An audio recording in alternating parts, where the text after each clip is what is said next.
আমি কিন্তু যশোর জেলার মেয়ে হলেও সাতক্ষীরা জেলার বৌমা। হ্যাঁ, আপনারা ঠিকই শুনেছেন। আমি যশোর জেলার অভয়নগর উপজেলার নওপাড়া পৌরসভার মেয়ে হলেও আমি কিন্তু সাতক্ষীরা জেলার শ্যামনগর উপজেলার বৌমা। আপনারা হয়তোবা অনেকেই জানেন যে আমি নাভারণে থাকি। অনেকে ভাবেন যে আমার শ্বশুরবাড়ি বোধহয় নাভারণে, কিন্তু ব্যাপারটা তেমন না। আমার এক্স্যাক্ট শ্বশুরবাড়িটা হচ্ছে সাতক্ষীরা জেলার শ্যামনগর থানাতে। তো আজকে আমি আমার শ্বশুরবাড়ির বিভিন্ন জায়গার কিছু সুন্দর অংশবিশেষ তুলে ধরব। যেহেতু শ্যামনগর থানাটা সুন্দরবন এরিয়ার অন্তর্গত, বাংলাদেশের দক্ষিণাঞ্চল, এবং এই এলাকাটা কিন্তু অনেক বেশি সুন্দর আমার কাছে। আমার প্রাণপ্রিয় নোয়াপাড়া শহর, আমার জেলা যশোর যেমন সুন্দর, আমার শ্বশুরবাড়ির এলাকা, শ্বশুরবাড়ির জেলা সাতক্ষীরা জেলার শ্যামনগর থানাটাও কিন্তু আমার চোখে কোনো অংশে কম সুন্দর না। তো আমি গিয়েছিলাম লাস্টবার, যখন গিয়েছিলাম আমার শ্বশুরবাড়িতে, তখন কিন্তু আমি ঘুরতে গিয়েছিলাম সুন্দরবনে। তো এই সুন্দরবনে যাওয়ার পর আমি কিন্তু এই ছোট্ট ছোট ভিডিও ক্লিপটুকু নিয়েছিলাম।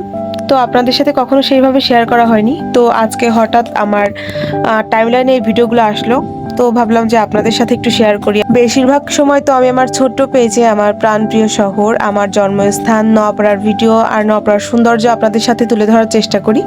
তবে তেমনভাবে আসলে শ্বশুরবাড়িতে থাকা হয় না বিধায় আমি আমার শ্বশুরবাড়ির কোনো জায়গার অংশবিশেষ বা কোনো জায়গার সৌন্দর্য আপনাদের সাথে শেয়ার করতে পারি না।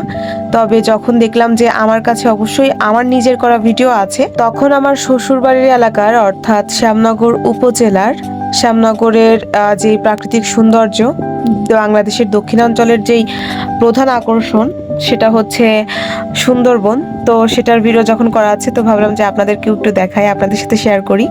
তো সেজন্যই মেইনলি ভয়েস দিতে বসে গিয়েছি আজকের এই ভিডিওতে। তো এটা কিন্তু একদম নদীর মাঝামাঝি জায়গাতে আমি নৌকাতে বসেছিলাম, তখন ভিডিও করেছিলাম। অ্যান্ড এটা কিন্তু একটা ছোট নদী, এর থেকে বড় নদী আছে যেখানে আসলে ট্রলার ভ্রমণে যেতে হয়। তবে ইনশাল্লাহ ইচ্ছা আছে খুব দ্রুত আবার একটা ছোটখাটো ট্রলার ভ্রমণ দিব শ্বশুরবাড়িতে যে। আর দূরে হয়তো আপনারা বুঝতে পারছেন কিনা, অনেক দূরে কিন্তু সাঁকো আছে।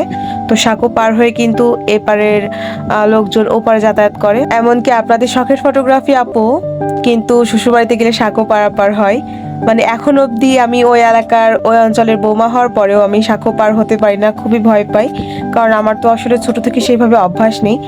তো আপনাদের ভাই কিন্তু হাত ধরে পার করিয়ে দেয়। আর এই যে এখন যেই নদীটা দেখতে পাচ্ছেন, এই লোকেশনটা মানে সামনাসামনি এত বেশি সুন্দর, আপনারা না গেলে বুঝতেই পারবেন না। ভিডিওতে সৌন্দর্যটা আসলে আমি সম্পূর্ণভাবে তুলে ধরতে পারছি না, কিন্তু হয়তো বা বুঝতে পারছেন আপনারা আই থিঙ্ক যে জায়গাটা কতটা সুন্দর। এটা হচ্ছে রমজাননগর নদী, আর নদীর উপর যে ব্রিজটা ছিল রমজাননগর ব্রিজ শ্যামনগর থানাতে, তো সেই ব্রিজের উপর দাঁড়িয়ে আমি ছোট ভিডিওটা করেছিলাম, এন্ড এখন আপনাদের সাথে সেটা শেয়ারও করছি। তো আপনাদের এই ভিডিওটা কেমন লাগলো অবশ্যই জানাবেন এই ভিডিওর কমেন্টে। ধন্যবাদ সবাইকে, আল্লাহ হাফেজ।